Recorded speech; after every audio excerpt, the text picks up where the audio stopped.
Our next speaker has been named one of the most influential people in the world by a readers' poll in Time magazine. The French magazine Terra Eco chose him as one of the 100 green persons that will change the world. I don't know if the Incredible Hulk was on that list or not. He is the founder of the Dutch architectural firm called Waterstudio. Please welcome Koen Olthuis.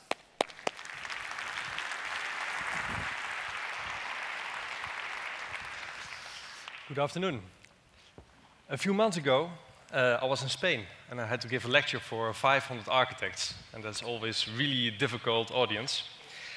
And while I was talking, I looked into the audience and I only saw black suits.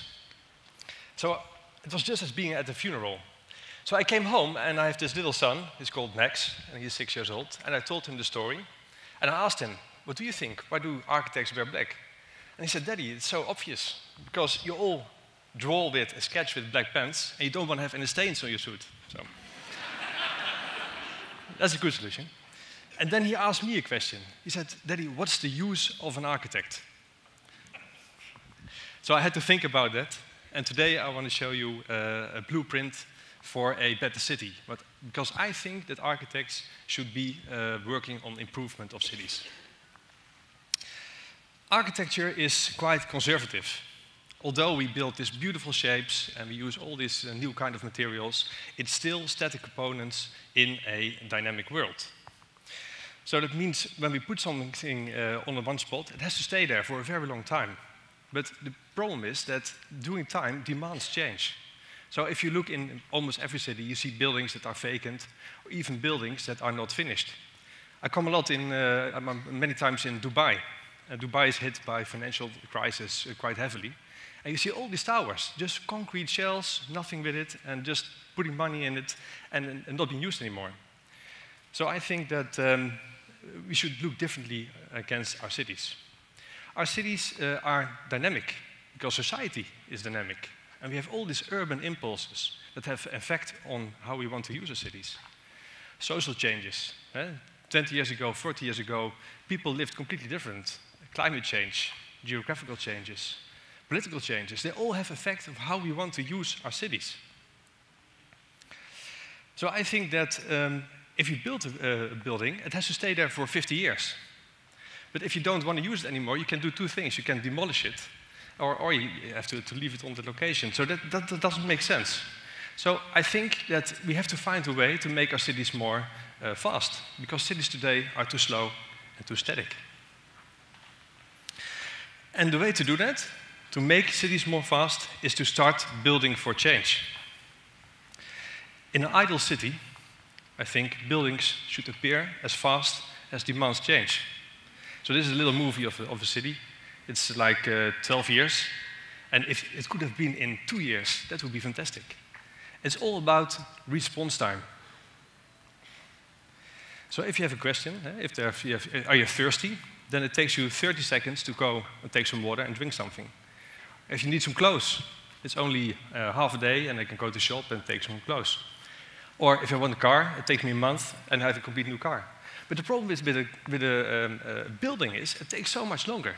From the first moment that I want to build a building in the center of a city, of course, maybe in New York or London, I first have to find a building, demolish it, get a license to build something upon it, find an architect, find a constructor. So it takes so much time. So at the moment that I built that building, if I finish it, then the question has already changed. So what we should do is we should shorten response time. And for that, we don't have to find new technology, because technology is already existing. The only thing we have to do, we have to change two perceptions, change two mindsets. And the first one is that there is no space in cities, that the cities are full. I don't think that cities are full. We just have to find new space. And it happened before. 100 years ago, we had Mr. Otis. Mr. Otis was the inventor of the elevator. And before that, people couldn't walk up more than 3 stories. So the city was quite flat. And he found a solution to use space above the city. Because with the elevator, you could go up 20, 30, 40 stories. And we have to do exactly the same. Look in our cities and see if we can find new space. Looking at Hong Kong, Shanghai, Sydney, all cities would have water enough. Rivers, sea, canals, lakes. And we should start using that water. If you look at buildings, normal buildings, we have different kind of foundations. In a normal country, not my country, because that's very soft, but in a normal country, you just make a sleeve in the ground, pour some concrete in it, and put a house on top of it. And if you have a very soft soil, so as we have in Holland, you put some stilts in the ground, and you can put exactly the same house on top of it. Well, we now deliver a new kind of foundation, and it's a floating foundation. And the floating foundation can, again, bury exactly the same house. We make it from concrete boxes, and we make them factories. We place the house on top of it. We make it, bring it on the water, and we tow it over the rivers to the final location. And if we want to go bigger, we can make foundations of concrete and foam up to 1,000 by 1,000 feet, with streets on top of it, houses on top of it, trees on top of it. So real urban components with which you can make a complete city. And the beauty about these elements, they can go up and down with the water. So the first thing we have to change is going from land to water. The second one is that buildings are static. We have to make them dynamic. And maybe you've already recognized this image. It's an image of the Burning Man Festival in Nevada. And what I like about this is each year the 100,000 campers come together. And in 2 weeks, they completely build a city, use the city, and afterwards they take everything away and just back to normal. So if you can do that, then we can also do that with normal cities. We only have to change our perception. And we already did that with another product. Maybe you all have a smartphone and probably look all the same, but they are not the same. Because you have personalized your own iPhone. You put on your own apps, your own things. You are the city planner of your own smartphone. Well, I think we should look upon cities exactly the same. We should start having floating city apps, which are floating housing, floating energy, floating agriculture, floating islands, and bring them to the city at the moment that you need it. So we go from project to product. And that changes everything, because then you have a city which is the hardware, and the floating functions that are the software. If you do that, then we can come into a new kind of urbanism, which we call consumption urbanism. And consumption urbanism treats urban components as products. And it gives a new kind of advantages. And I will just go through some projects we do in Holland and in other places in the world, and to show you what it can do. This is a project in the center of Holland, and it's called the Citadel. It's a floating apartment building, and there are 90 apartments in it. And it's in the zone in which there is a lot of greenhouses. Holland, maybe as you know, is under sea level, so all the greenhouses you see are also on the sea level. So we have to pump away a lot of water to make the country dry. If you stop pumping, then water will come back immediately. And this polder, it works like a sponge. So each drop of water that falls in it can be absorbed by the ground, and when it's dry, it gives water back. But what we did in Holland, we start building greenhouses in it, and we start building cities in it. So now in this moment, where we have the effects of climate change, we have more water, more rain, heavier rain, it's not easy to bring the water back to the sea. So we have to find a new solution. We have to make storage areas, water storage areas. That means we have to take away a part of the greenhouses and give it back to the water. And then when there's a lot of rain, you can pump all the water back to that zone. That costs a lot of money. You have to take the farmers out, but we have to find a solution because we can build on top of that water. Well, here you can see the area. It's 2.5 kilometers long and a few hundred meters wide. And we built 1,200 houses in it. And 600 of these houses will be floating houses. Some on small islands, some houses in a row, and of course the apartment building here in the center. So when there's a lot of rain, we pump the water into this area, and this complete building will lift up 30 centimeters. Here you see the entrance to the car park, because we have a car park underneath the building. And it's floating, of course, so it can go up too. And I think this is the new way, this is an advantage that you don't have on land. Another project we're doing is the floating mosque. We were asked for Dubai to come up with a floating mosque. And it was not because they liked water so much, but if they had to do it on land, or on artificial land, by landfill, then it would cost too much space. And we invented this mosque, but we wanted to do something more. We wanted to use the water to cool down the building. So we designed a building in which the walls are 1 meter thick. And we pump the water through the floors, through the walls, over the roof, through the columns, back to the sea. And by that we can bring down the temperature from 50 degrees back to 30 degrees Celsius. It's a huge energy saver. And if you would walk through this mosque, you will see the 5 columns of faith. And you see all the water going through back to the sea. So it's an open system. Something you can't do on land and you can do on water. Sustainability. Another project, this is one of my favorites, is the sea tree. The sea tree is a building only for animals and for fishes. So it's a 30-meter high building, and it's a concrete, and we give the ability to the nature to let it grow over there. And what you see in many cities is that because of urbanization, the pressure on green zones is quite big. And so they need a little bit more ecology support. And this one, it's floating, and it's using exactly the same technology as the oil companies use for storage in for instance, Norway. So what we want to show is that the technology of the oil companies can also provide some very good and very pleasant solutions for cities. Because if you bring it into a city, you will see that birds and bees, they don't stay at that location. They really go like 2 kilometers, 5 kilometers around this space. And if you don't have one sea tree, but you have, for instance, 10 or 15 of these sea trees, you really can make a difference. Another thing is scarless developments. We've been asked by the government of the Maldives to come up with a solution to provide more tourism. They have 1,200 islands, small islands, and 900 of them are under the sea level. Only 200 have landmass. So if they want to make a new island for hotels, they have to bring a lot of sand into these lagoons. And that will totally destroy underwater life. And the beauty is what we can do. We can bring complete floating resorts, and those resorts, they just hover on top of the water. So if you take them away after 150 years or 200 years, it doesn't leave any scars. And during lifespan, we want to be as carbon neutral as possible, using floating energy, water cooling. So no footprint during lifespan and no footprint after lifespan. Another project we're doing in the same area, also near Male, the capital city of the Maldives, are 43 floating private islands. And the beauty of these islands is that you can just buy your own island. You can shape your own island. So you come to design, you ask, I want to have a shape like a country or like the face of my wife. And imagine you sitting on this island. You see the little houses there? That's the guest house. And with this island, we also deliver very small submarines. So all your friends are already sitting in the guest house, and then with one button, the floor opens, and the submarine comes up, and the man of the house opens, and it's in the house. This can all be done there.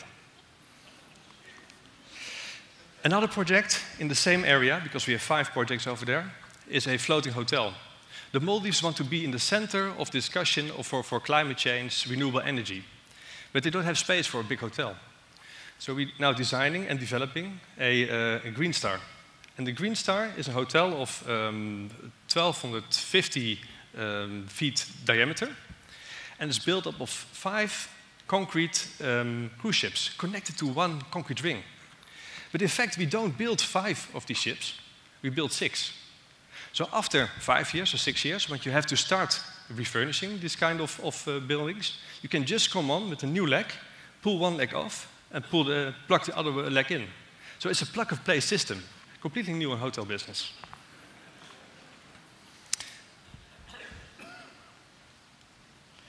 If you go any further and you think about the future, then I think that we will go to cities that use water much more. And those cities will grow in a very flexible way, using these urban components. And if I think about these cities, it would look a bit like Venice. All these floating things connect to each other, and all the water routes in between. And I think the beauty about this is that after 20 years or 30 years, when you think that the functions are not on the right location, you can just move them around. Same like a shuffle puzzle. You just bring one piece to another piece. And this it sounds a little strange, but it's already happening. We already have these floating towers in Holland that are produced in one city, brought over the water to another location. So it's nothing new. It's something that is really existing.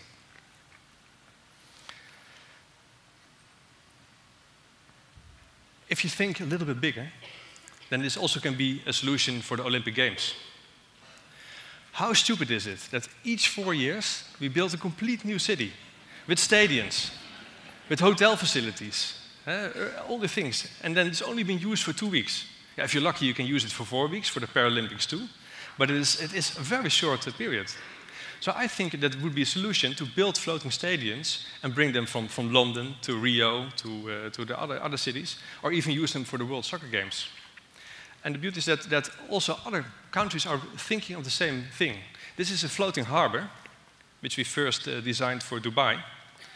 And when I designed it, I had to go to the developer, and I had to present my ideas. And it was really big. It's like 300 meters, so it's 1,000 feet by 1,000 feet by 1,000 feet. And I went in, and after 10 minutes, I could go back to Holland. Because the first thing he said was be larger. So we had to scale it up to, it was almost 2,000 by 2,000 by 2,000 feet. So I was really thinking, oh, how can I tell this to my engineers? But the engineer said, oh, that's perfect, because the bigger, the larger the building gets, the more stable it gets. You see here, inside there is a little harbor that's protected for the taxi boats. And inside there's also a hotel and there's some facilities. And these kind of buildings can go from one city to the other city, flexible harbors. This sounds very nice, but it's still only for the rich. And when I started this story, I said I wanted to improve cities. So if you really want to improve cities, you have to see what the big problems are. And the big problems are not in the major Western cities. They are in developing countries. In the next 20 years, you will see that in developing countries, we get all the pressure on these slums. Slums will grow rapidly. And I think that we have the hope to use all the technology from the Maldives and from the Netherlands to help these slums. So wet slums, slums that are next to the water, are particularly vulnerable for the effects of climate change. So people want to stay much away from the water, but on the edge from water and land, that's the only place they can build. So what we started to do, together with IHE UNESCO, is we started to identify wet slums. And we went to the cities and asked for maps, but there are no maps of slums. So we had to draw each map by hand, each house drawn in. And we had a whole team who helped us for that. And when we did that, we could start analyzing those slums. So we have this program in which we can see what is the potential to use city apps in such a slum. And in some places, people pay, for instance, 40% of the income to clean water, or they have no access to clean sanitation.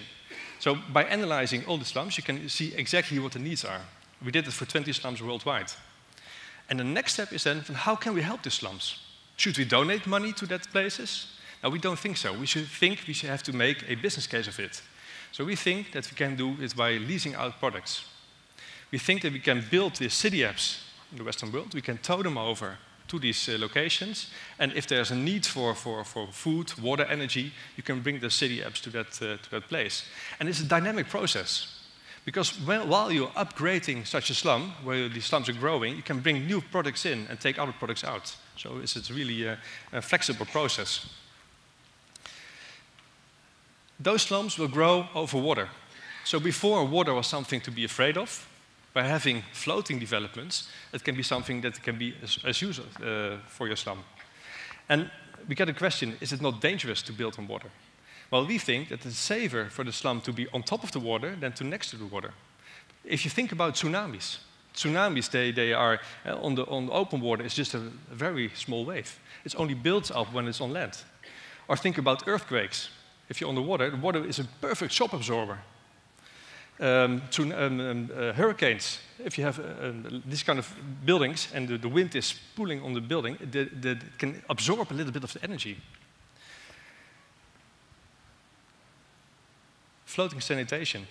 A lot of the black water comes immediately in those canals.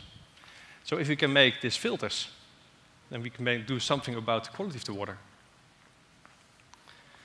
Floating shelter. Quickly make the city bigger. Floating energy. The same I was talking about when we're using the projects in the Maldives, we can now use for this energy production in the slums itself.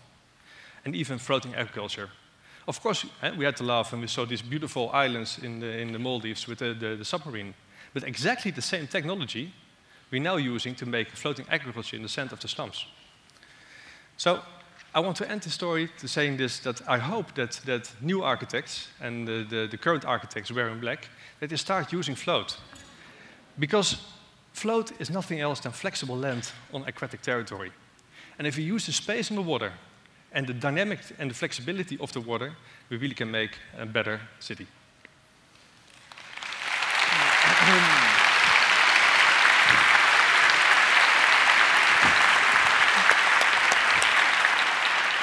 Thank you, Koen. This is extremely inspiring. I have a question for you. You're from the Netherlands, which is a city that's famous for building dikes and fighting against water and trying to keep it out of the landscape. And so how did growing up there influence you to come up with these ideas? Yeah, the things we do are quite strange, because for 500 years we've been fighting the water. So everybody is a little bit afraid of the water. So as an architect then shouting out, oh, it's not more about defense, but we're now going to offense, we're going to use the water. Your water is your friend. You get a lot of negative response. But slowly you see that the technology we develop in Holland, we're going to use in China and in the Maldives. And now even the Dutch government is looking, okay, if you can do it in other countries, you can also do it in your own country. So I think we're coming there. Yeah. And what do you see as the difference between somewhere like the Netherlands and, let's say, Venice, which is a city with a lot of water, but they're architecturally quite different? Yeah. I think the things we do is not about architecture. We come up with solutions, concepts that can be used with any kind of architecture. And Venice has the advantage that they're already very close to the water and have a relationship to the water, but also very vulnerable, because if you have 2 meters of sea level rise, then even Venice is gone. So it combines the problems that Holland and Venice have together. And I just had a question that I want to make sure I understood. The floating Olympic stadium, yeah. That idea, where does it get its energy from? How does it generate that? For that, we just plug and play it with cables to the shore, to the normal grid. Great. Yeah. And as sea levels rise, I mean, I guess the idea is that nobody's going to want to leave the city that they love. So do you see billions of people transitioning to floating homes and staying exactly with the same address, but just making it floating? Well, I think these kind of things don't happen in 1 year or 2 years. Sea level rise is very slowly. So you get, maybe in 50 years, you get 50 centimeters. And the lifespan of these urban components is only 50 years. So slowly, next generation will go and grow a little bit more on the water. So it's an ongoing process. Great. Koen, thank you so much for your great work. Yeah,